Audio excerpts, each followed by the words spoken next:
আপনার কি দিন দিন চুল পড়া বেড়েই যাচ্ছে? কোনোভাবেই চুল পড়া বন্ধ করতে পারছেন না? চুল পড়া থেকে স্থায়ী মুক্তির জন্য আমরা নিয়ে এসেছি মন্ডল হেয়ার অয়েল। ছেলে, মেয়ে, বাচ্চা সহ সব বয়সের সবাই নিশ্চিন্তে ব্যবহার করতে পারবেন।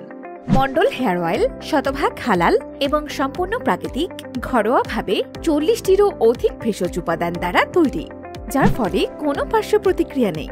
মন্ডল হেয়ার অয়েলের উপকারিতা সমূহ হচ্ছে: মাত্র 7 দিন ব্যবহারে খুশকি দূর হবে, আগা ফাটা রোধ করবে, মাথা থেকে উকুন দূর করবে, 21 দিনে চুল পড়া বন্ধ হবে, চুল প্রচুর সিল্কি, ঘন কালো, মজবুত এবং লম্বা হবে, নতুন চুল গজাবে মাত্র 3 মাসে। এক কথায় চুলের সকল সমস্যার সমাধান ইনশাআল্লাহ। আমরা সারা দেশব্যাপী ক্যাশ অন হোম ডেলিভারি দিচ্ছি। আরও বিস্তারিত জানতে ইনবক্স করুন অথবা কল করুন স্ক্রিনে দেওয়া নাম্বারে 01745275748।